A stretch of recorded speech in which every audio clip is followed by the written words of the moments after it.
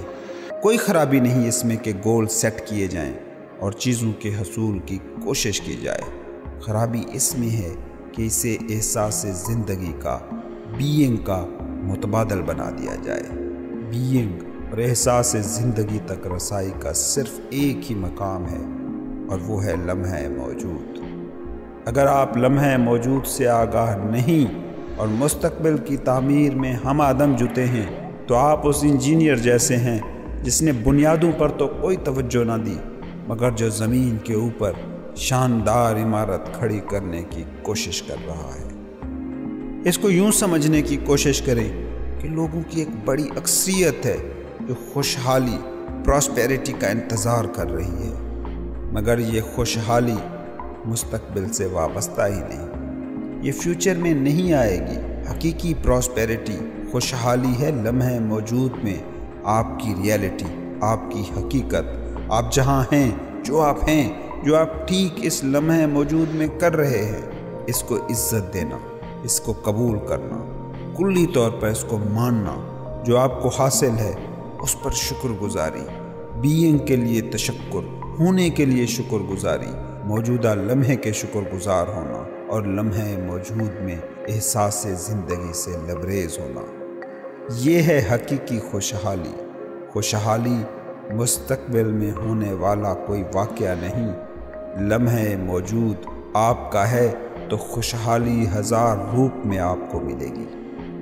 اگر آپ کو جو کچھ حاصل ہے اس پر مطمئن نہیں ہیں، حتیٰ کہ اپنی کمیوں پر، اپنی غربت پر فرسٹریٹڈ ہیں، تو ہو سکتا ہے کہ اس سے آپ کو دولت کمانے کی موٹیویشن ملے۔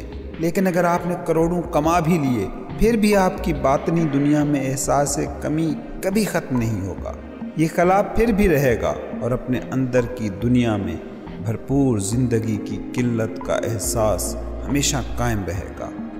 یہ ممکن ہے کہ آپ بہت سی وہ دلچسپ چیزیں، وہ تجربات کر لیں جن کو دولت خرید سکتی ہے، مگر یہ تجربات بھی آئیں گے اور چلے جائیں گے، مگر یہ جاتے ہوئے ہمیشہ آپ کو خالی کر کے جائیں گے۔ اور اگلی بار اگر آپ کو ان تجربات کی مسرت کو پانے کی ضرورت ہوئی تو جسمانی اور نفسیاتی تسکین کے لیے آپ کو اس سے کہیں زیادہ بڑے ایڈونچرز کی ضرورت ہوگی، کہیں بڑی کامیابیوں کی، مگر تب بھی جو لذت ملے گی وہ ان تجربات کے مرہون منت ہوگی، اور جو ہی وہ تجربہ گزر جائے گا آپ کے اندر کا خلا واپس منہ کھولے آپ کے سامنے کھڑا ہوگا۔ حقیقی خوشحالی ہے لمحہ موجود میں بھرپور زندگی کا احساس۔ اس لیے ہمیشہ منتظر رہنے کی دماغی حالت کو ترک کرنا ہوگا۔ جب آپ پر یہ انتظاری کیفیت حاوی ہونے لگے تو فوراً اس سے بھاگیں اور لمحہ موجود میں پناہ لیں۔ Just be and enjoy being. صرف ہونے کو محسوس کریں اور ہونے کی کیفیت سے لطف لیں۔ اگر آپ حاضر باش ہیں تو آپ کو کبھی بھی کسی چیز کے انتظار کی حالت میں رہنے کی ضرورت ہی نہیں پڑے گی۔ اگلی دفعہ اگر کوئی آپ سے کہے سوری کہ میں نے آپ کو انتظار کرایا، تو آپ نے جواب میں کہنا ہے کوئی بات نہیں، میں انتظار نہیں کر رہا تھا، بس یہاں کھڑا تھا، enjoying my self, enjoy in my self. مذکورہ بالا یہ چند وہ اسٹریٹجیز ہیں جو عادتی دماغ لاشعوریت کی حالت میں لمحہ موجود کے انکار کے حوالے سے اختیار کرتا ہے۔ انکانشیس زندگی میں یہ وہ طریقے ہیں جو دماغ اپناتا ہے، اور یہ بہت آسانی سے نظر انداز ہو جاتے ہیں کیونکہ یہ ہماری نارمل زندگی کا لازمی حصہ بن چکے ہیں۔ یہ ہے دائمی عدم اطمینان کا ساکت پس منظر جو ہمیشہ ایکٹیو رہتا ہے۔ عارضی لذت ملتی ہے، آپ خوشی محسوس کرتے ہیں، مگر یہ پس منظر اپنی جگہ قائم رہتا ہے۔ لیکن جوں آپ اندرونی دماغی اور جذباتی حالت کی مانیٹرنگ میں ماہر ہوتے جائیں گے تو یہ جاننا آپ کے لیے آسان ہوتا جائے گا کہ کس وقت آپ مستقبل یا ماضی کے جال میں پھنسے، مستقبل یا ماضی کے جو لاشعور ہے، یہی مانیٹرنگ آپ کو ٹائم کے خواب سے بیدار کرے گی اور آپ فوراً لمحے موجود میں ہوں گے۔ لیکن محتاط رہیں، جھوٹا افسردہ سیلف جو مائنڈ آئیڈینٹیفیکیشن میں اپنی جڑیں رکھتا ہے، وہ ٹائم میں جیتا ہے، یہ جانتا ہے کہ موجودہ لمحے میں اس کے لیے موت ہے، اس لیے یہ خطرے کو بھانپ لیتا ہے، یہ جو کر سکتا ہے کرے گا تاکہ آپ لمحے موجود میں نہ رہیں، یہ اپنی بھرپور کوشش کرے گا کہ آپ ٹائم کے جال میں جکڑے رہیں۔ جو آپ کہہ رہے ہیں میں اس کی صداقت دیکھ سکتا ہوں، لیکن اب بھی میرا خیال یہی ہے کہ ہماری زندگی کا کوئی نہ کوئی مقصد تو ہونا چاہیے، ورنہ تو ہم کٹی پتنگ ہیں، اور مقصد کا مطلب ہے مستقبل۔ کیا آپ ایسا نہیں سمجھتے؟ اس حقیقت کو ہم لمحہ موجود کی زندگی سے کیسے ہم آہنگ کریں گے؟ جب آپ کسی سفر پر نکلتے ہیں تو لازماً آپ کو معلوم ہونا چاہیے کہ کہاں جانا ہے، یا کم سے کم جس سمت جانا ہو اس کا آئیڈیا آپ کو ہونا چاہیے، مگر ایک بات کو نہ بھولیں کہ حتمی نتیجے میں آپ کے سفر کی واحد حقیقت یہ قدم ہے جو آپ اس لمحے میں اٹھانے والے ہیں۔ اس کائنات میں آپ کو فقط یہی ایک قدم میسر ہے۔ آپ کی زندگی کے سفر کا ایک ظاہری گول ہے اور ایک آپ کا باطنی سفر ہے۔ ظاہری مقصد اپنے ہدف، اپنی منزل کو پا لینا، جو کرنے نکلے ہیں اس کو مکمل کرنا، جو حاصل کرنا چاہتے ہیں اسے حاصل کرنا ہے، جس کے لیے لازمی سی بات ہے کہ مستقبل کا اپنا ایک کردار ہے۔ لیکن اگر آپ کی منزل یا جو قدم آپ نے مستقبل میں اٹھانے ہیں وہ آپ کی ساری توجہ لے لیں گے، وہ آپ کے لیے زیادہ اہم ہو جائیں گے بنسبت ان قدموں کے جو آپ اس وقت اٹھا رہے ہیں، تو اس صورت میں آپ ظاہری و باہری سفر تو طے کر لیں گے، مگر آپ کے باطنی سفر کا مقصد مس ہو جائے گا۔ وہ باطنی سفر کہ جس کا اس بات سے کوئی لینا دینا نہیں کہ آپ کہاں جا رہے ہیں اور کیا کر رہے ہیں، بلکہ جس کا واسطہ اس بات سے ہے کہ آپ کیسے کریں گے۔ اسے آپ کے مستقبل سے کوئی غرض نہیں، لیکن موجودہ لمحے میں آپ کے شعور کے معیار سے اسے ضرور غرض ہے۔ بیرونی سفر زمان و مکان کی افقی سمت، ہاریزنٹل ڈائمنشن سے تعلق رکھتا ہے۔ باطنی سفر کا تعلق عمودی سمت، ورٹیکل ڈائمنشن سے ہے، بینگ کی گہرائی سے ہے، لا زمان و لا مکان، لمحہ موجود سے ہے۔ ہو سکتا ہے کہ آپ کے باہری سفر میں کروڑوں قدم ہوں، مگر اندر کا سفر صرف ایک قدم ہے، وہ ایک قدم جو آپ اس لمحے میں اٹھا رہے ہیں۔ جیسے ہی آپ اس ایک قدم کو شعور کی حاضر باش حالت میں اٹھاتے ہیں تو خود بخود آپ کو محسوس ہوگا کہ اس ایک قدم میں وہ سارے قدم بھی شامل ہیں جو باہری سفر میں آپ اٹھانے ہیں، اور منزل بھی۔ یہ ایک قدم پھر کاملیت کے اظہاریے میں ڈھل جاتا ہے، حسن اور معیار کا استعارہ بن جاتا ہے۔ یہ وہ قدم ہے جو آپ کو بینگ کی لامحدود مسرت کی دنیا میں لے جاتا ہے، اور بینگ کا نور اس ایک قدم کے ذریعے آپ پر برسنا شروع ہو جاتا ہے۔ یہ ایک قدم آپ کا مقصد بھی ہے اور اندرونی سفر بھی، اپنی ذات کی طرف سفر کی بھرپوریت اور فلفلمنٹ بھی۔ کیا یہ قدم ہمارے باہری مقاصد دنیا میں ہماری کامیابی میں کوئی اہمیت رکھتا ہے؟ یہ اس وقت تک اہمیت رکھے گا جب تک آپ اپنے باطنی مقصد کو محسوس نہیں کر لیتے۔ اس کے بعد باہری مقاصد، ظاہری گول تو بس ایک کھیل ہیں جو آپ جاری رکھ سکتے ہیں اگر آپ کو مزہ دے رہے ہیں تو۔ یہ عین ممکن ہے کہ باہری مقاصد میں آپ کلیتاً ناکام ہو جائیں، لیکن اسی وقت اپنے باطنی مقاصد میں بھرپور کامیابی پا جائیں، یا دوسری صورت کہ آپ باہری مقاصد تو پا لیں مگر باطنی سفر میں ناکام ہو جائیں، جو آج کی دنیا میں بہت کامن ہے۔ کتنے ہی دنیا میں ایسے لوگ ہیں جو باہر سے امیر ہیں مگر ان کا باطن شدید غربت کے ظلم سہ رہا ہے، یا عیسیٰ علیہ السلام کی زبان میں کہا جائے تو دنیا کو تو پا لیا مگر اپنی روح ہار دی۔ آخری نتیجے میں جلد یا بدیر باہری مقاصد کی قسمت ناکامی ہی ہے، کیونکہ تمام اشیاء کی فنا کا قانون تو فطرت کا بنیادی ترین قانون ہے۔ جتنا جلد یہ احساس آپ میں بیدار ہو جائے کہ باہری مقاصد آپ کو پائیدار اور بھرپور زندگی نہیں دے سکتے، اتنا آپ کے لیے بہتر ہے۔ جب آپ ظاہری مقاصد کی آخری حدیں دیکھ لیں گے تو آپ اپنی غیر حقیقی توقعات کو ترک کر دیں گے کہ یہ ہمیں خوشی نہیں دے سکتی، اور پھر باہری مقاصد کو اندرونی مقاصد کے تابع کر دیں گے۔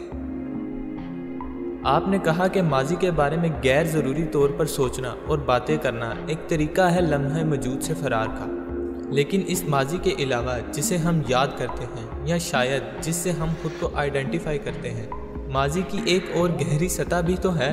میں اس لاشعوری ماضی کی بات کر رہا ہوں جو ہماری زندگی کو کنڈیشن کرتا ہے، خصوصاً اوائل بچپن کے تجربات یا شاید گزشتہ زندگیوں کے تجربات، اور پھر ہماری کلچرل کنڈیشننگ کہ ہم کس جغرافیائی خطے میں رہتے ہیں یا تاریخ کے کس موڑ پر دنیا میں موجود رہے۔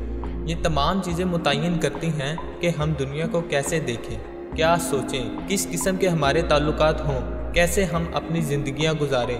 اس سب سے ہم کیسے شعور کی سطح پر ملیں گے یا کیسے اس سے نجات پائیں گے، کتنا عرصہ اس میں لگے گا، اور بالفرض ہم کامیاب بھی ہو گئے تو ہم کیا بچ رہیں گے؟ سراب مٹ جائے تو کیا بچ رہے گا؟ آپ میں موجود لاشعوری ماضی کی کھوج کی آپ کو ضرورت ہی کیا ہے؟ کیونکہ یہ لاشعوری ماضی لمحہ موجود میں بطور سوچ، بطور جذبہ، بطور خواہش، بطور رد عمل یا بطور آپ کو پیش آنے والے واقعے کے اپنا اظہار کر دیتا ہے۔ لاشعوری ماضی کے بارے میں جو بھی جاننا آپ کے لیے ضروری ہے وہ آپ میں موجود ہے۔ حال کے چیلنجز اسے آپ کے سامنے لاتے ہی رہیں گے۔ اگر آپ ماضی میں گھسنے کی کوشش کریں گے تو یہ ایک ایسی کہانی ہے جس کا انت کہیں نہیں، ہمیشہ کچھ نہ کچھ اس میں سے نکلتا رہے گا۔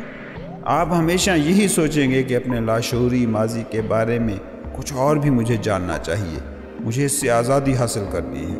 دوسرے لفظوں میں کہوں تو مستقبل ویسے بھی آپ کو ماضی سے آزاد کر ہی دے گا۔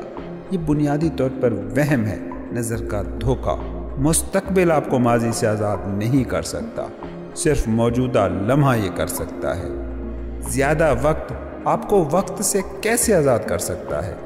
لمحہ موجود کی طاقت ہی وہ چابی ہے جو آپ کو وقت کی اس قید سے آزادی دے سکتی ہے۔ یہ جسے آپ پاور آف ناؤ کہہ رہے ہیں، یہ بنیادی طور پر ہے کیا؟ کچھ بھی نہیں، بس آپ کی حالت حضوری، آپ کی کانشیسنس کی وہ حالت جو تھاٹ فارم سے آزاد ہے۔ لمحہ موجود کی سطح پر رہتے ہوئے ماضی کو ڈیل کرو۔ جتنا زیادہ تم ماضی کو توجہ دیتے ہو اتنا ماضی کو طاقت ملتی ہے، وہ انرجائز ہوتا ہے، اور اتنا ہی زیادہ امکان ہے کہ اس میں سے آپ اپنا سیلف تخلیق کر لیں گے۔ کوئی غلط فہمی نہ ہو اس لیے میں یہاں یہ بتا دوں کہ ماضی پر بطور ماضی توجہ نہ دیں، توجہ ہمیشہ لمحہ حال کو دیں۔ اپنے رویے کو توجہ کا مرکز بنائیں، اپنے رد اعمال کو، ریئیکشنز کو، مزاج کو، سوچ کو، جذبوں کو، خوف کو اور تمناؤں کو جو اسی لمحے موجود میں وقوع پذیر ہو رہی ہے۔ ماضی آپ کے اندر ہے۔ اگر آپ کافی حد تک حاضر باش ہیں تو یہ سب چیزیں دیکھ سکتے ہیں، تنقیدی یا تجزیاتی نظر سے نہیں بلکہ بنا کسی ججمنٹ کے۔ پھر ہی آپ اس ماضی سے ڈیل کر سکتے ہیں اور لمحے موجود کی اپنی طاقت سے اسے تحلیل کر سکتے ہیں۔ یہ چیزیں جاننے کے لیے آپ کو ماضی میں جانے کی ضرورت نہیں ہے۔ آپ خود تک پہنچ سکتے ہیں تو صرف ایک طریقے سے، لمحے موجود میں گھس کے۔ کیا یہ مددگار نہیں ہو سکتا کہ ہم اپنے ماضی کو سمجھیں اور جانیں کہ کیوں ہم کچھ خاص چیزیں کرتے ہیں، کیوں ایک خاص طریقے سے رد عمل دیتے ہیں، یا کیوں لاشعور کی سطح پر خاص قسم کے ڈرامے تخلیق کرتے ہیں یا تعلقات میں پیٹرن تشکیل دیتے ہیں؟ جب لمحے موجود کی حقیقت کا آپ کا شعور زیادہ ہوتا ہے تو ایک خاص قسم کی بصیرت پیدا ہوتی ہے جو بتاتی ہے کہ کیوں آپ کی کنڈیشننگ کچھ خاص طریقوں سے کام کرتی ہے۔ جیسے مثال کے طور پر آپ کے تعلقات میں ایک خصوصی پیٹرن کیوں ہوتا ہے، اور ماضی کی چیزیں کیوں واضح ہو کر سامنے آتی رہتی ہیں۔ یہ اچھی بات ہے اور مددگار بھی ہو سکتی ہے، مگر یہ ضروری قطعاً نہیں ہے۔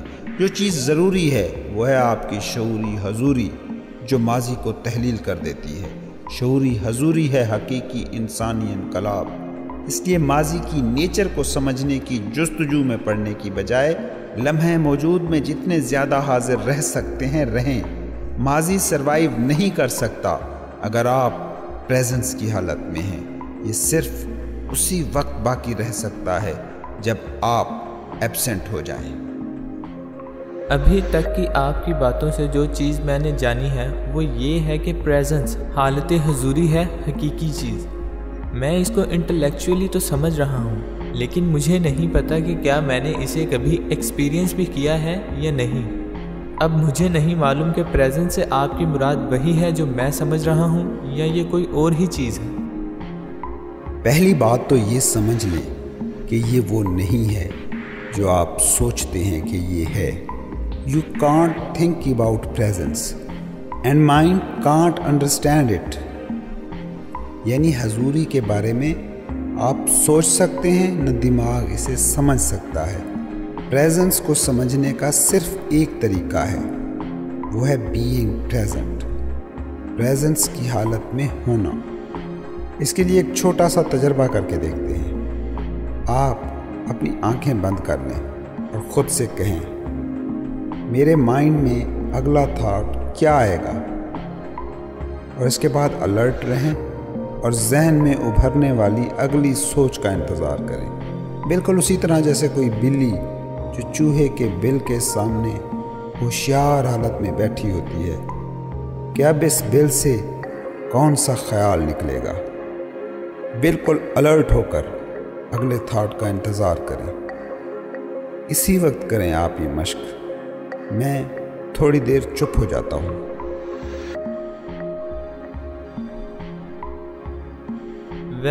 مجھے کافی دیر انتظار کرنا پڑا ہے، تب کہیں اگلا تھاٹ میرے دماغ میں آیا ہے۔ ایگزیکٹلی جتنی دیر تک آپ شدید حضوری کی حالت میں تھے، تھاٹ سے آزاد رہے، آپ مکمل طور پر ساکت تھے، سٹل، مگر بالکل ہوشیار باش، الرٹ۔ جس لمحے آپ کی شعوری توجہ ایک خاص سطح سے نیچے گرتی ہے، اسی وقت سوچیں حملہ آور ہوتی ہیں، دماغی شور واپس لوٹ آتا ہے، جس کا مطلب ہے کہ سکوت، سٹلنس کھو گئی، آپ واپس ٹائم کی دنیا میں آ گئے۔ پرانے دور میں زین ماسٹر اپنے شاگردوں کی شعوری حالت میں حضوری یا غیر حاضری کو جانچنے کے لیے ایک شاندار طریقہ استعمال کیا کرتے تھے۔ طریقہ یہ تھا کہ زین ماسٹر چپکے سے دبے پاؤں اسٹوڈنٹس کے پیچھے آتا اور انہیں چھڑی سے پیٹھ پر مارتا۔ جو بھکشو اسٹوڈنٹ ہوشیار باش اور حالت حضوری میں ہوتا تھا، وہ ساکت ہونے اور سامنے دیکھ رہے ہونے کے باوجود جان لیتا تھا کہ اب ماسٹر پیچھے آیا اور چھڑی اٹھا کر مارنے لگا ہے۔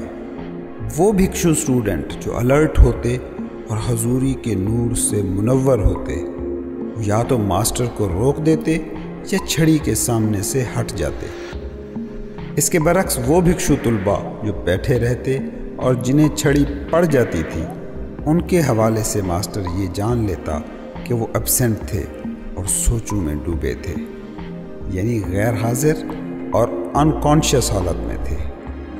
روزمرہ زندگی میں حاضر باش رہنے کے لیے ضروری ہے کہ حاضر رہنے کی عادت آپ کے سیلف میں گہری اتر چکی ہو۔ بصورت دیگر ذہن جس کا مومنٹم ناقابل یقین ہے، وہ آپ کو اپنے ساتھ یوں بہا کر لے جائے گا جیسے کوئی بپرا دریا تنکوں کو اپنے ساتھ بہا لے جاتا ہے۔ سیلف میں گہرے اتر جانے سے آپ کی کیا مراد ہے؟ اس کا مطلب ہے مکمل طور پر اپنے بدن میں موجود ہونا۔ آپ کی توجہ کا ایک حصہ اپنے جسم کی اندرونی انرجی فیلڈ پر ہمیشہ مرکوز ہو، یعنی ایسی حالت کہ جس میں آپ اندرونی سطح پر اپنے جسم کو فیل کر رہے ہو۔ اپنے بدن کی یہ آگاہی آپ کو حاضر باش رکھتی ہے، لمحے موجود میں گاڑے رکھتی ہے۔ ایک حوالے سے دیکھیں تو حالت حضوری کا تقابل حالت انتظار سے کیا جا سکتا ہے، جیسے عیسیٰ علیہ السلام نے بھی کہیں ایک تمثیل کا ذکر کیا ہے، مگر یہ وہ عام اکتاہٹ بھرا بے چین نوعیت کا انتظار نہیں ہوتا کہ جس میں لمحے موجود کا انکار ہوتا ہے، جس کا ذکر میں پہلے بھی تفصیل سے کر چکا ہوں۔ یہ وہ انتظار نہیں کہ جس میں آپ کی توجہ کا مرکز فیوچر میں کوئی پوائنٹ ہوتا ہے اور جس تک پہنچنے کی راہ میں پریزنٹ لمحے کو ایک ناگوار رکاوٹ تصور کر لیا جاتا ہے، وہ رکاوٹ جو آپ کو آپ کی آرزو تک پہنچنے سے روک رہی ہے۔ ایک انتظار وہ ہوتا ہے جو معیاری طور پر کوالٹیٹیولی اس انتظار سے مختلف ہوتا ہے۔ یہ ایسا انتظار ہوتا ہے جسے آپ کی کامل توجہ درکار ہوتی ہے، الرٹنس چاہیے ہوتی ہے، ایسا انتظار جس میں کسی بھی لمحے کچھ ہو سکتا ہے، اور اگر آپ مکمل طور پر بیدار، کامل طور پر سٹل نہیں تو اس کو مس کر دیں گے۔ اس حالت میں تمام تر توجہ ناؤ پر ہوتی ہے۔ اس حالت میں کوئی گنجائش ہی نہیں ہوتی کہ آپ خیالی قلعے بنا سکیں، سوچیں سوچ سکیں، یادیں پھلوڑ سکیں یا مستقبل کے منصوبوں میں پھنسے رہیں۔ اس حالت میں کوئی تناؤ، سٹریس نہیں ہوتا، کوئی خوف نہیں ہوتا، صرف الرٹ پریزنس، ہوشیار باش حضوری، جس میں آپ اپنی کامل ہستی کے ساتھ موجود ہوتے ہیں۔ آپ کے جسم کا خلیہ خلیہ پریزنٹ ہوتا ہے۔ اس حالت میں وہ یو جس کا ماضی اور مستقبل ہوتا ہے، یا جسے آپ شخصیت کہتے ہیں، وہ بمشکل بچ رہتی ہے، مگر باوجود اس کے کوئی بھی باہری ویلیو غائب نہیں ہوتی۔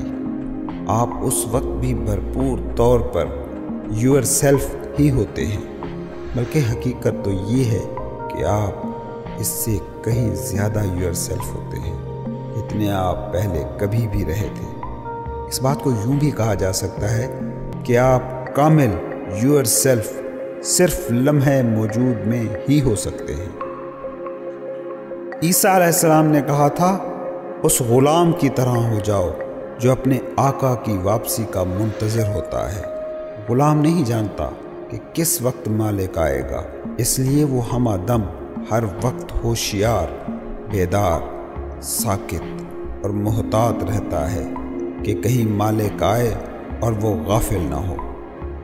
ایک اور تمثیل میں عیسیٰ علیہ السلام نے 5 عورتوں کا ذکر کیا ہے جو لاپرواہ یعنی انکانشیس تھی، جن کے پاس اتنا تیل یعنی شعوری حالت نہیں تھی کہ وہ اپنے چراغ یعنی حالت حضوری کو منور رکھ پاتی، اور اسی غفلت میں جنہوں نے اپنا دولہا یعنی لمحے موجود کھو دیا، اور یوں ضیافت شادی یعنی روحانی بیداری، انلائٹنمنٹ کی منزل ان کے ہاتھ نہ آئی۔ اس کہانی میں آگے 5 ایسی بھی بیدار خواتین کا ذکر ہے جن کے پاس ان کے چراغ حضوری کے لیے کافی تیل تھا۔ میں آپ کو بتاؤں کہ ان تمثیلی کہانیوں کو وہ لوگ بھی سمجھنے میں ناکام رہے تھے جنہوں نے بائبل لکھی تھی۔ یوں یہ کہانی سمجھ تو کیا آتی، بعد میں بائبل کے جن مفسرین نے ان کی تشریحات کو لکھا، انہوں نے اس کہانی کو مزید گورکھ دھندا بنا دیا۔ بائبل کے مفسرین نے اس کہانی کو دنیا کے خاتمے کی کہانی سمجھا تھا، جبکہ ان میں بات کی گئی تھی نفسیاتی وقت کے خاتمے کی۔ اس تمثیل میں اصل میں بتایا گیا تھا انائی دماغ سے ماورا جانے اور حالت حضوری کی ایک مکمل طور پر نئی شعوری حالت کے امکان تک پہنچنے کی۔ جو کچھ ابھی ابھی آپ نے بتایا، اس کا کبھی کبھار مجھے تجربہ ہوتا ہے جب میں تنہا نیچر میں بیٹھا ہوتا ہوں۔ یس، زین ماسٹر ایک لفظ استعمال کرتے ہیں، ستوری۔ ستوری ایک ایسی لمحاتی حالت کو کہتے ہیں کہ جب اچانک کسی دھماکے سے آپ نو مائنڈ کی اس حالت میں پہنچ جاتے ہیں جہاں آپ کلی طور پر حاضر باش ہوتے ہیں، بلا شبہ ستوری کوئی مستقل تبدیلی نہیں ہوتی، لیکن اگر کبھی یہ جھلک آپ کو ملے تو اس پر شکر گزار ہونا چاہیے کہ اس سے آپ انلائٹنمنٹ کی حالت کی ہلکی سی جھلک دیکھ سکتے ہیں۔ ہو سکتا ہے کہ آپ کو ستوری کی اس حالت کا کئی بار تجربہ بھی ہوا ہو، مگر آپ اس کی عظمت، اس کی اہمیت کو محسوس نہ کر سکے۔ حضوری کی حالت اصل میں فطرت کے حسن، عظمت اور تقدس سے آگاہی ہی کا نام ہے۔ کیا کبھی آپ کے ساتھ ایسا اتفاق ہوا کہ بادلوں سے آزاد شفاف رات میں آسمان کی بے انتہا وسعتوں کو دیکھا ہو، خلا کی لامحدودیت کو کامل سکوت کے ساتھ، اور ناقابل تصور وسعت کا احساس آپ کو ہوا ہو؟ کیا کبھی آپ نے کسی جنگل میں بہتے پہاڑی جھرنے کو سنا ہے؟ میں حقیقت میں سننے کی بات کر رہا ہوں۔ یا کبھی گرما کی کسی دھندلی خاموش شام میں کوئل کا نغمہ سننے کا کبھی آپ کو اتفاق ہوا ہے؟ ان چیزوں کی حقیقی آگاہی آپ صرف اسی وقت پا سکتے ہیں جب دماغ سٹل ہو، ساکت۔ اس کے لیے تھوڑی دیر کے لیے آپ کو ماضی اور مستقبل سے جڑے ذاتی مسائل کے بوجھ کا توق اتارنا ہوگا۔ اس علم کو بھی کچھ دیر بھلانا ہوگا جو آپ نے سٹور کر رکھا ہے، ورنہ آپ ان چیزوں کو دیکھ تو لیں گے، دیکھ نہ سکیں گے، سنیں گے پر سن نہ سکیں گے۔ آپ وہاں ہوں گے تو صحیح، پر وہاں ہوں گے نہیں۔ ایسے دیکھنے، ایسے سننے کے لیے آپ کی مکمل پریزنس لازم ہے۔ ظاہری شکلوں کے حسن سے ماورا یہاں اور بھی بہت کچھ ہے، ایسا کچھ جسے نام نہیں دیا جا سکتا، something that can't be named، ایسا کچھ جو ناقابل بیان ہے، کچھ بہت گہرا، بہت باطنی، مقدس جوہر۔ جہاں اور جس جگہ بھی حسن آپ کو محسوس ہوتا ہے تو کسی نہ کسی شکل میں وہاں اندرونی جوہر، ایسنس کا یہ نور ضرور ہوتا ہے، مگر یہ آپ پر خود کو آشکار صرف اسی وقت کرتا ہے جب آپ کامل طور پر حاضر باش ہوں۔ کہیں ایسا تو نہیں کہ یہ نام سے ماورا جوہر اور آپ کی حاضر باشی ایک ہی چیز ہو؟ کیا یہ بے نام حسن کا جوہر آپ کی حضوری کی حالت کے بغیر آپ پر آشکار ہو سکتا ہے؟ یہ جاننے کے لیے اس کی گہرائی میں اتریں اور خود اس کو ڈھونڈیں۔ جب آپ نے حضوری کے ان لمحات کا تجربہ کیا جن کی آپ نے بات کی ہے، تو آپ کو محسوس نہیں ہوا کہ آپ اس وقت حالت لا دماغ میں تھے، مختصر وقت کے لیے نو مائنڈ سٹیٹ میں۔ آپ اسے محسوس نہ کر سکے کیونکہ اس کی وجہ یہ تھی کہ اس حالت اور سوچوں کا درمیانی وقفہ بہت محدود تھا۔ ستوری کا آپ کا لمحہ چند سیکنڈز کے لیے قائم رہا اور پھر دماغ بیچ میں کود پڑا، مگر یہ یقینی بات ہے کہ ستوری کا تجربہ آپ کو ہوا، ورنہ حسن کا یہ تجربہ آپ کو کبھی نہ ہوتا جس کی آپ بات کر رہے ہیں۔ یاد رکھیں، دماغ حسن کو پہچان سکتا ہے، نہ ہی اسے تخلیق کر سکتا ہے۔ جو حسن اور جس تقدس کو آپ نے محسوس کیا، وہ چند لمحات وہ تھے جب آپ کامل حضوری کی کیفیت میں تھے۔ نو مائنڈ کا یہ ستوری لمحہ چونکہ بہت ہی مختصر تھا اور آپ ہوشیار، الرٹ بھی نہیں تھے، اس لیے آپ اس تھاٹ لیس حسن اور چیزوں کو نام دینے کے بعد مائنڈ سے اس کی تشریح کرنے کے عمل کے درمیان موجود فرق کو نہ دیکھ سکے۔ جب آپ کے ذہن میں یہ خیال آیا کہ آپ کو ایک شاندار تجربہ ہوا، تو اس وقت وہ لمحہ باقی نہیں بچا تھا، بلکہ بس اس کی ایک یاد تھی جس کے ساتھ دماغ ڈیل کر رہا تھا۔ اس تجربے اور تجربے کے تھاٹ کے درمیان وقفہ اتنا مختصر تھا کہ آپ نے اسے ایک مسلسل عمل سمجھا۔ ادراک یعنی پرسیپشن اور تھاٹ کے درمیان وقفہ جتنا زیادہ ہوگا، اتنا ہی بطور ہیومن بینگ آپ کی سطح زیادہ گہری ہوگی۔ دوسرے لفظوں میں آپ اتنے ہی زیادہ کانشیس زندگی جینے والے ہوں گے۔ اکثر لوگ اس درجہ دماغ کی گرفت میں قید ہوتے ہیں کہ فطرت کا حسن ان کے لیے وجود ہی نہیں رکھتا۔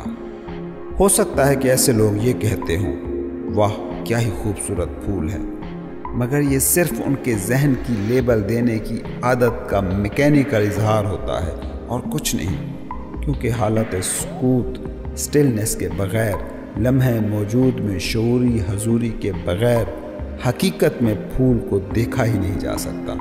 مطلب اس کے ایسنس کو، اس کے جوہر کو، اس کے تقدس کو، اس کی پاکیزگی کو انکانشیس رہتے ہوئے کبھی بھی نہیں دیکھا جا سکتا۔ بالکل ویسے ہی جیسے وہ حاضر باشی کے بنا خود اپنے آپ کو نہیں جان پاتے، اپنے جوہر کو محسوس نہیں کرتے، اپنی پاکیزگی اور تقدس کا ادراک نہیں کر پاتے۔ یہ وہ وجہ ہے کہ ہمارے سماج حسن کے ادراک سے محروم ہوتے جا رہے ہیں، کیونکہ ہم انتہائی دماغی غلبہ کی حامل یعنی مائنڈ ڈومیننٹ کلچر میں رہتے ہیں۔ اس لیے چند استثنیات کے علاوہ ہماری دنیا کے جدید فنون، فن تعمیر، موسیقی اور ادب بھی حسن سے، اندرونی جوہر سے محروم ہیں۔ وجہ اس المیہ کی یہ ہے کہ جو لوگ ان کو تخلیق کر رہے ہیں وہ ایک بھی لمحے کے لیے اپنے دماغ کی قید سے آزاد نہیں ہوتے، اس لیے وہ اپنے اندر موجود اس مقام تک رسائی حاصل نہیں کر پاتے جہاں سے حقیقی حسن ابھرتا اور تخلیق ہوتا ہے۔ دماغ خود پر منحصر ہوتا ہے اور وہ افریط تخلیق کرتا رہتا ہے، اور یہ افریط سازیاں صرف آرٹ گیلریوں تک محدود نہیں۔ شہری دنیا کا لینڈسکیپ دیکھ لیں، صنعتی ویسٹ لینڈز کا نظارہ کر لیں تو آپ سمجھ جائیں گے کہ آج تک موجود رہی کسی تہذیب نے اتنی بدصورتی تخلیق نہیں کی ہے جو جدید تہذیب تخلیق کر رہی ہے۔ کیا ہونا یعنی بینگ اور حضوری پریزنس ایک ہی چیز ہے؟ جب آپ کی بینگ شعور کی سطح پر آتی ہے تو اس وقت ہوتا یہ ہے کہ ہونے کی حالت خود اپنا شعور بن جاتی ہے، اور جب بینگ خود اپنے بارے میں کانشیس ہو، اسی کا نام حالت حضوری ہے۔ اور کیونکہ ہونے کی کیفیت یعنی بینگ، کانشیسنس یعنی شعور اور زندگی ایک دوسرے کے مترادف لفظ ہیں، تو ہم حضوری کی اس کیفیت کو کہہ سکتے ہیں کہ شعور کو خود اپنا شعور ہو گیا ہے، یا اسے ہم کہہ سکتے ہیں سیلف کانشیسنس، عرفان ذات۔ مگر یہاں ایک ٹریپ ہے جس سے ضرور بچنا ہے۔ شعور، بینگ، زندگی لفظ ہیں، اور انسان میں لفظوں کے ساتھ جڑنے کی ٹینڈنسی ہوتی ہے۔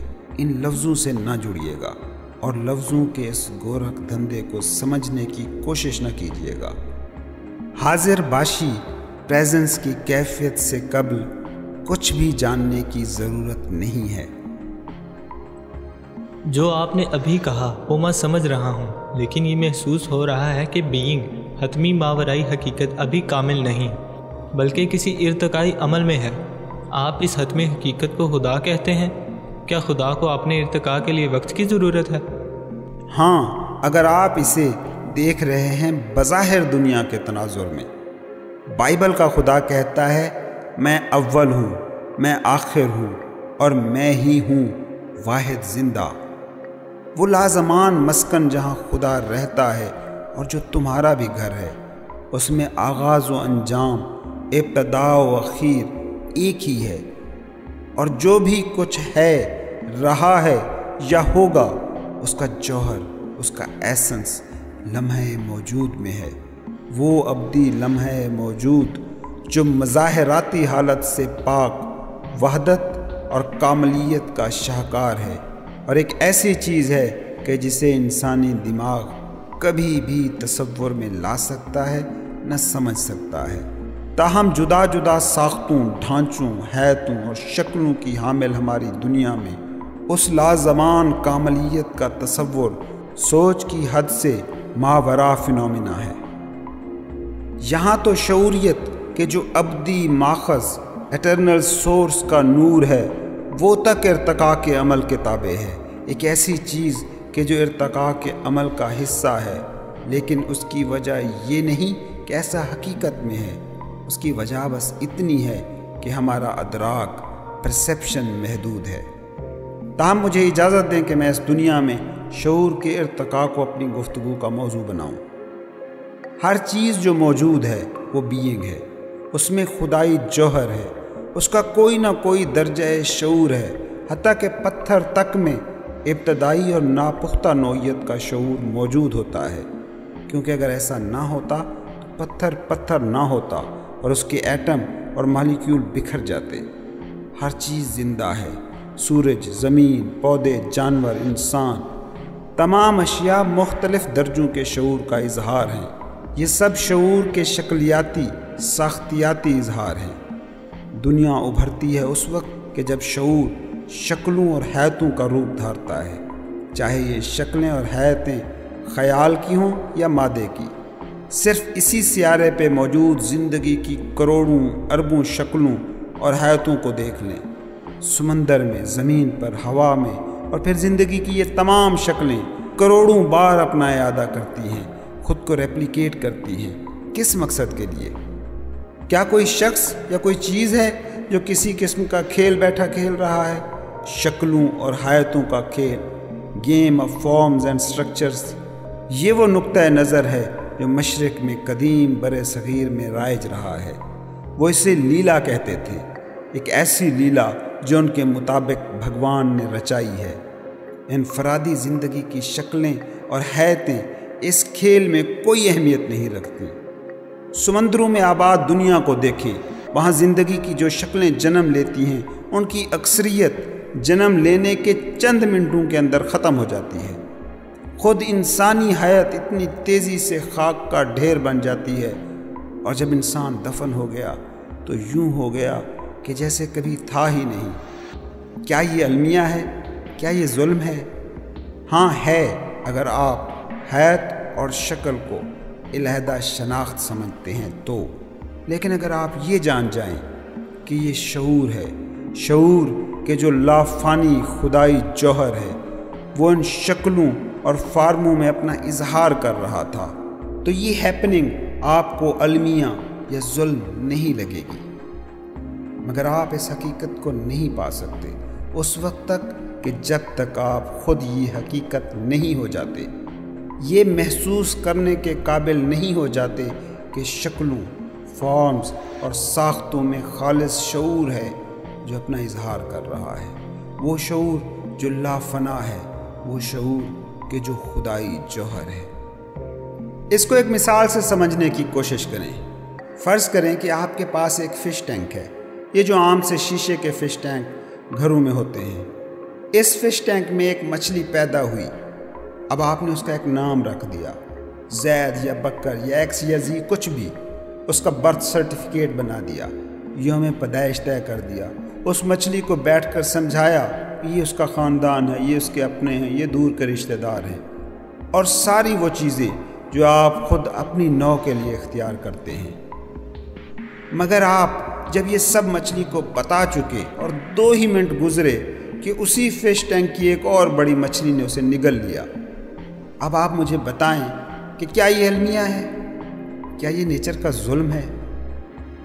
آپ کو یہ المیہ لگ رہا ہوگا کیونکہ آپ نے اسے علیحدہ سیلف سمجھ لیا، جبکہ وہ حقیقت میں نہیں تھا۔ کھیل اس میں بس اتنا تھا کہ آپ کو ایک ڈائنامک پروسیس، متحرک عمل کا تھوڑی دیر کے لیے کنٹرول ملا تھا، ایک مالیکیولر لیول کا رقص جس میں سے آپ نے علیحدہ وجود تراش لیا۔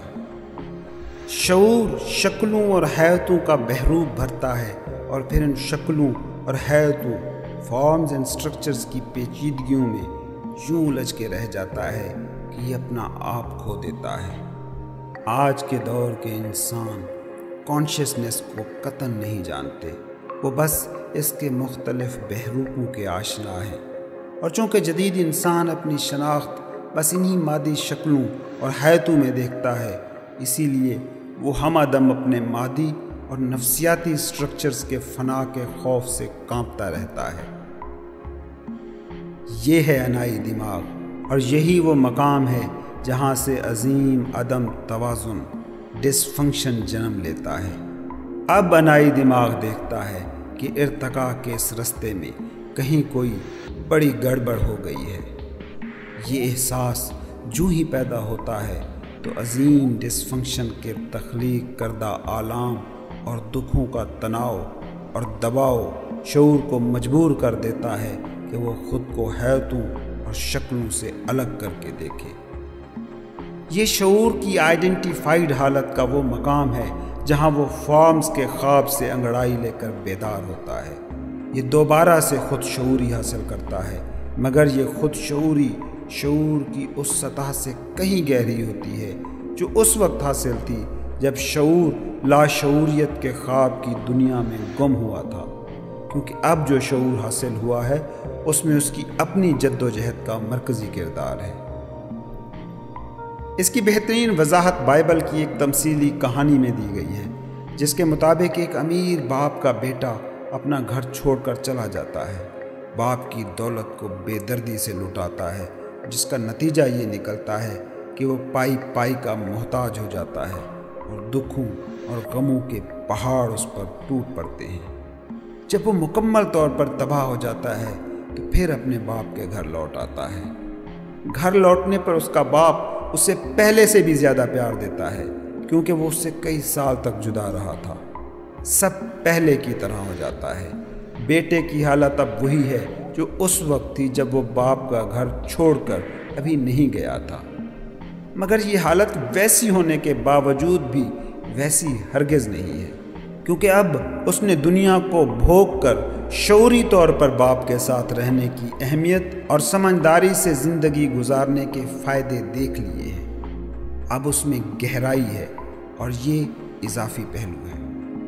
یہ تمثیل دراصل داستان ہے اس سفر کی جو لاشعوری کاملیت سے شعوری کاملیت کی طرف ہوا۔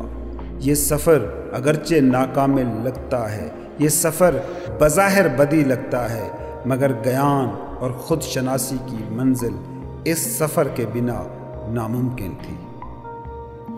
کیا اب آپ دیکھ پا رہے ہیں کہ اپنے دماغ کے نگران ناظر کے طور پر حالت حضوری میں رہنے کی کیا اہمیت اور گہرائی ہے؟ جب بھی آپ دماغ کو دیکھتے ہیں، نگرانی کرتے ہیں، تو آپ دماغ کی بنائی گئی حیتوں شکلوں سے پسپا ہو جاتے ہیں، اور پھر آپ وہ بن جاتے ہیں جسے ہم نگران، ناظر، شاہد یا وٹنس کہتے ہیں۔ نتیجتاً ناظر یا نگران یعنی خالص شعور جو حیت سے ماورا ہے وہ زیادہ مضبوط ہوتا ہے اور ذہنی حیتیں کمزور ہوتی جاتی ہیں۔ جب ہم بات کرتے ہیں اپنے دماغ کو دیکھنے کی تو ہم ایک ایسے واقعے کی تجسیم کر رہے ہوتے ہیں جس کی اہمیت کائناتی ہے۔ آپ کے ذریعے سے شعور حیتوں اور شکلوں سے اپنی آئیڈینٹیفیکیشن کے خواب سے بیدار ہو رہا ہے اور حیتوں اور شکلوں سے پسپا ہو رہا ہے، مگر ابھی صرف آثار ہیں۔ کسی مظہر کے ابھرنے سے قبل آثار کا ظہور لازمی جزو ہوتا ہے۔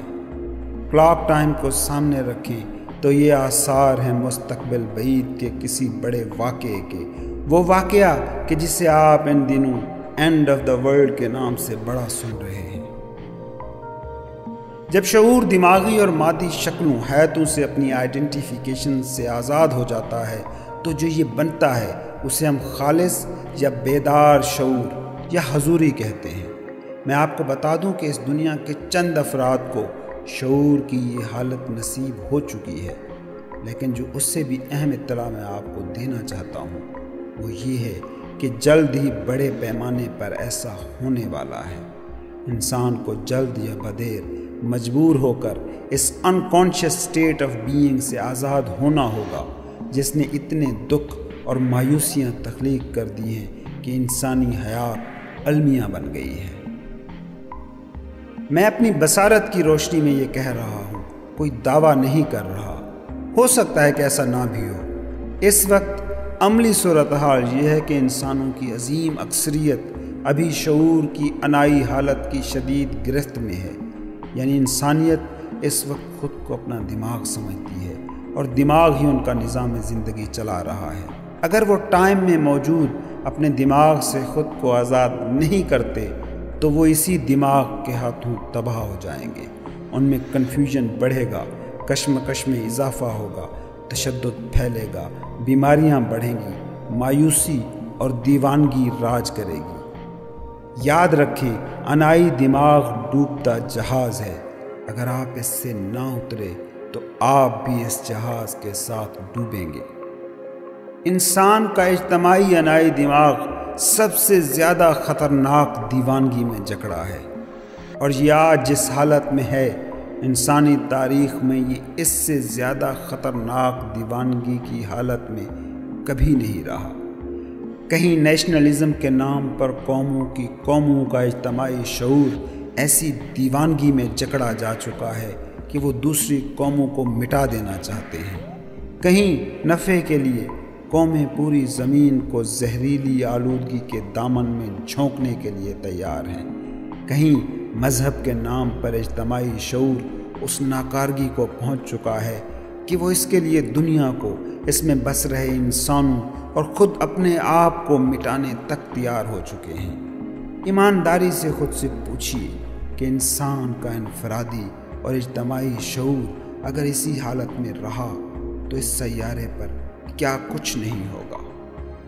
پہلے ہی حالت یہ ہے کہ انسانوں کو اپنے دماغوں سے آزادی اور سوچوں سے نیچے موجود شعور تک رسائی کے موقع کبھی کبھار اور تھوڑی دیر کے لیے میسر آتے ہیں، جیسے رات کی نیند کہ جب وہ کچھ دیر کے لیے اس لاشعوریت کی اذیتوں سے نجات پا سکتے ہیں، یا پھر اس حالت کی مسرت تک رسائی کے لیے انسانوں کو سیکس، شراب اور دوسری نشہ آور ادویات کا سہارا لینا پڑتا ہے۔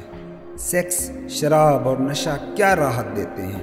بس یہی کہ تھوڑی دیر کے لیے ذہن کی ہائپر ایکٹیویٹی کو قرار مل جاتا ہے۔ اگر شراب نہیں تو نیند آور گولیاں، ڈپریشن کی دوائیاں، اس کے علاوہ غیر قانونی ادویات جن کے استعمال میں بہت زیادہ اضافہ ہو چکا ہے، اور آہستہ آہستہ انسانوں کی اس دیوانگی میں خطرناک حد تک اضافہ ہی ہوتا جائے گا۔ مجھے یقین ہے کہ اگر ان نشوں اور دواؤں سے لوگوں کو محروم کر دیا جائے تو آبادی کا ایک بڑا حصہ خود اپنے لیے اور دوسروں کے لیے خطرہ بن جائے گا۔ یہاں یہ اہم بات بھی میں آپ سے شیئر کرنا چاہوں گا کہ یہ دوائیاں، یہ نشے جو آپ وقتی لذت کے لیے استعمال کرتے ہیں اور دماغ کی ہائپر ایکٹیویٹی سے نجات مل جاتی ہے، یہ انکانشیس لیونگ کے ذہنی مرض کا علاج نہیں ہے، بلکہ اس عدم توازن، اس ناکارگی کی حالت سے چمٹے رہنے کے ذریعے ہیں۔ یہ ایک طرح سے فرار کے رستے ہیں۔ اگر آپ غموں، دکھوں اور مایوسیوں کا شکار ہیں تو ان غموں اور دکھوں کو دیکھنے کا ایک طریقہ تو یہ ہے کہ انہیں نفرت سے دیکھیں، اور ان سے بچنے کے لیے یہی عارضی طریقے استعمال کریں۔ دوسرا طریقہ ہے اس غم کی عظمت کو ماننا اور اسے اپنے لیے شعوری زندگی کی راہ کا رہنما بنانا۔ پوری دنیا میں نشے، شراب، نیند کی گولیوں، سیکس، شاپنگ کا بڑھتا استعمال شعور کے لیے رکاوٹ ہے کہ وہ دماغ کے پرانے ڈھانچے توڑ سکے اور یوں بلند تر درجۂ شعور کو ابھرنے کا موقع مل سکے۔ اگرچہ عام لوگوں کو ان سے کچھ وقت کے لیے سکون مل جاتا ہے، ان اذیتوں سے جو ان کا دماغ ہی انہیں دے رہا ہے، مگر یہ نشے اصل میں رکاوٹ ہیں کہ جو انہیں شعوری حضوری کے اس مقام تک جانے دیں جہاں یہ سوچوں سے اوپر اٹھ سکیں اور یوں حقیقی آزادی ان کا مقدر ہو سکے۔ یاد رکھیں، دماغ سے کم تر درجہ کی شعوریت کہ جو ہمارے ابتدائی آباء و اجداد کو حاصل تھی یا جو جانوروں اور پودوں میں ہوتی ہے، وہ ہمارے لیے آپشن ہی نہیں ہے۔ زندگی آگے کی طرف چلتی ہے، اس میں واپسی کا کوئی راستہ نہیں ہوتا۔ ہمارے پاس واحد آپشن ہے وہ شعوریت جو دماغ کی سطح سے بلند تر ہو۔ اگر نوع انسان نے باقی رہنا ہے تو اسے اگلی سٹیج پر قدم رکھنا ہوگا۔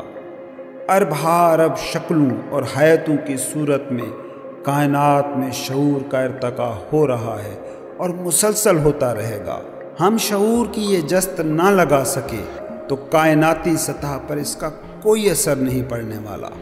شعور کا ذخیرہ شدہ کوئی چھوٹے سے چھوٹا ذرہ بھی کہیں نہیں جائے گا، یہ اپنا اظہار کسی اور شکل میں کرے گا، لیکن جو بنیادی حقیقت میں سمجھانے کی کوشش کر رہا ہوں وہ یہ ہے کہ یہ نئی شعوریت زمین پر اپنے قدم جما رہی ہے اور ہم مثبت سمت میں جا رہے ہیں، جس کا واضح ثبوت آپ تمام لوگ ہیں جو یہ کتاب پڑھ یا سن رہے ہیں۔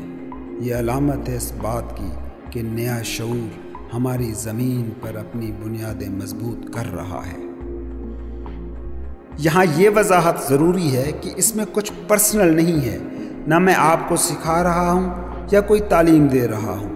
آپ شعور ہیں، آپ ہی بول رہے ہیں، آپ ہی سن رہے ہیں۔ مشرق میں ایک کہاوت ہے، معلم و متعلم، ٹیچر اینڈ ٹاٹ مل کر علم تخلیق کرتے ہیں۔ باہر صورت ان کی اندر کی دنیائیں اہم نہیں ہیں، یہ صداقتیں نہیں، بس صداقتوں کی طرف اشارہ ہے۔ میں حضوری کی حالت میں بول رہا ہوں، اور جیسے ہی میں بولتا ہوں آپ بھی میری اس حالت میں شریک ہو سکتے ہیں۔ اگرچہ ہر لفظ جو میں بول رہا ہوں اس کی ایک تاریخ ہے جس کا تعلق ماضی سے ہے، اور ہر زبان میں موجود لفظ اسی حقیقت کا اظہار ہے کہ یہ کسی زمانے میں بنے ہیں، بڑھے ہیں، معانی پائے ہیں۔ مگر یہ جو لفظ میں بول رہا ہوں ان میں حضوری کی ہائی انرجی فریکوینسی ہے، ان معانی سے الرغم جو یہ پہنچا رہے ہیں۔ ان لفظوں، ان کے معانی سے نہ جوڑیں، وہ معانی جو لفظ آپ کے ذہن میں پیدا کر رہے ہیں۔ میں آپ کو بتاؤں کہ خاموشی پریزنس کی زیادہ ٹھوس شکل ہے، اس لیے جب آپ یہ پڑھیں یا جو میں بولوں وہ سنیں تو لفظوں کے درمیان اور پیچھے موجود خاموشی کو سننے کی کوشش کریں۔ ان وقفوں کے بارے میں آگاہ رہیں۔ آپ جہاں کہیں بھی ہوں، خاموشی کو سننا حضوری کے حالت کے حصول کا آسان اور ڈائریکٹ طریقہ ہے۔ چاہے شور ہی کیوں نہ ہو، آوازوں کے درمیان میں اور ان کی تہہ میں بھی خاموشی موجود ہوتی ہے۔ خاموشی کو سننے کی صلاحیت اگر آپ میں پیدا ہو جاتی ہے تو اس سے فوراً ہی آپ کے اندر سکوت، سٹلنس تخلیق ہوتا ہے۔ یاد رکھیں، باہر موجود خاموشی کو صرف اور صرف آپ کے اندر کا سکوت، آپ میں موجود سٹلنس سن سکتا ہے، اور یہی سکوت، سٹلنس ہے حضوری۔ سکوت کہ جس میں شعور خیالی حیاتوں اور شکلوں سے آزاد ہو گیا۔ یہ جس بھی موضوع پر میں اس پوری کتاب میں بات کر رہا ہوں، اس کا جوہر، اس کا زندہ تجربہ آپ کو اسی حالت سکوت میں ہی ہو سکتا ہے۔ لفظوں سے نہ چمٹیں کہ اکثر لفظ اور ان سے جڑے معانی الٹا رکاوٹ بن جاتے ہیں۔ جیسے لفظ ہے خدا، آپ کو یہ لفظ الجھائے تو آپ اسے حضوری کہہ سکتے ہیں۔ اسی خدا کو مشرقی صوفی انا الحق کہتے آئے ہیں۔ لفظ خدا یا حالت حضوری میں جو واحد فرق ہے وہ یہ ہے کہ لفظ خدا اس مقام کا علامتی اظہار ہے، جبکہ حضوری خدائی جوہر کے ساتھ ہم آہنگ بیدار حالت کو کہتے ہیں۔ لفظ خدا سے متعلق بہت سی غلط فہمیاں اور غلط عقیدے ختم ہو جائیں گے اگر آپ اسے ایسا کل سمجھیں گے جو ماضی اور مستقبل سے پاک ہے۔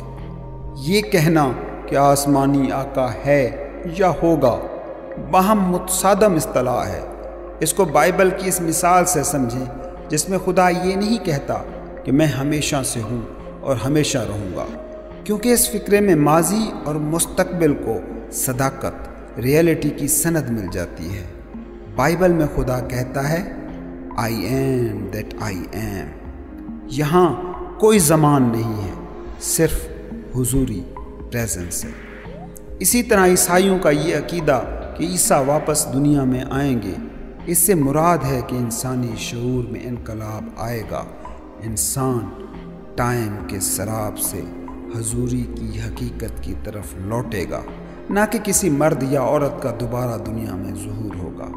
اور بالفرض عیسیٰ فزیکلی سامنے آ جائیں تو وہ کیا کہیں گے سوائے اس کے کہ میں ہوں صداقت، میں ہوں خدائی حضوری، ڈیوائن پریزنس، میں ہوں ابدی زندگی، میں ہوں تمہارے اندر، میں ہوں یہاں، میں ہوں ناؤ۔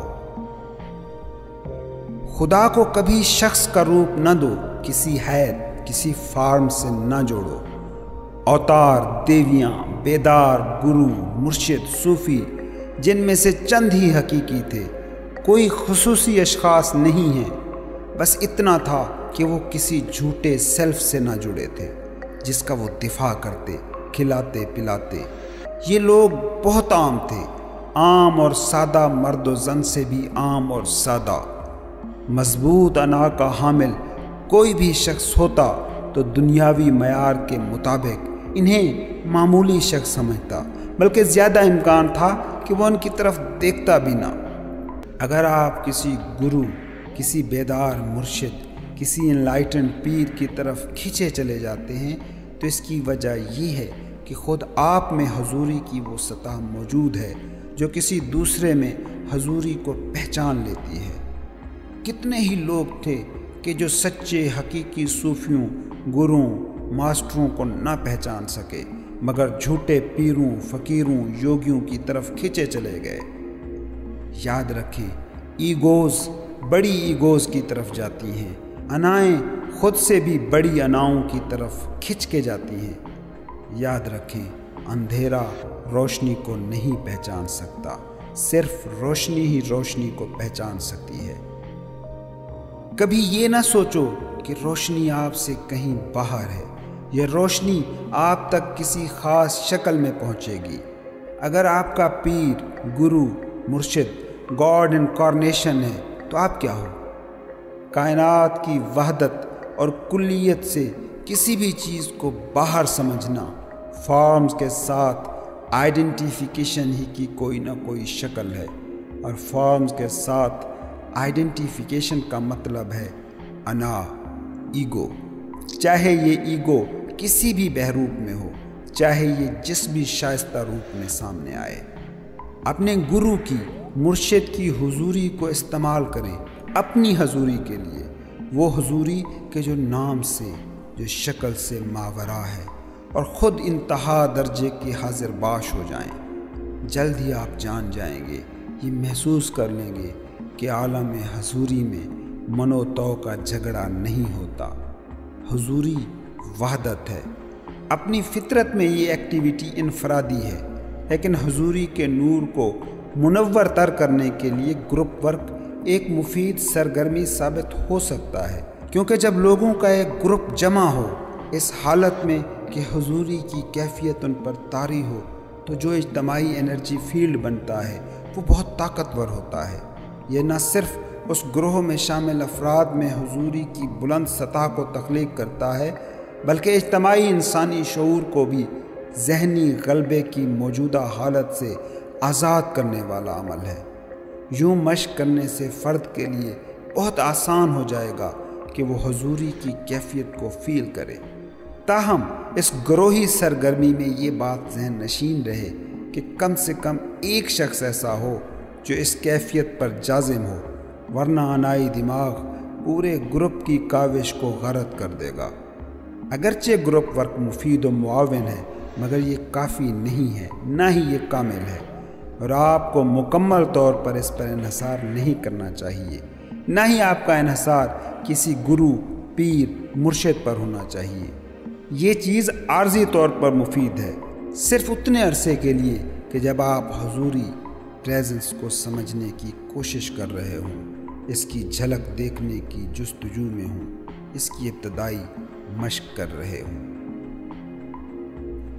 اگلی ایپیسوڈز بر وقت سننے کے لیے چینل کو سبسکرائب کرنا نہ بھولیں اور بیل آئیکن بھی ضرور پریس کریں تاکہ ہم نوٹیفیکیشن کے ذریعے آپ تک اطلاع پہنچا سکیں۔ ایک ہارٹ ٹولے کی یہ کتاب زندگی بدل دینے والی کتاب ہے، اسے بار بار سنیں۔ مجھے یقین ہے کہ آپ کی زندگی میں مثبت تبدیلی آئے گی۔ اس کتاب کو دوسروں تک پہنچانے کے لیے اسے زیادہ سے زیادہ شیئر بھی کریں۔ ہو سکتا ہے کہ آپ کی وجہ سے کسی کی زندگی میں کسی بھی قسم کی مثبت تبدیلی آ جائے۔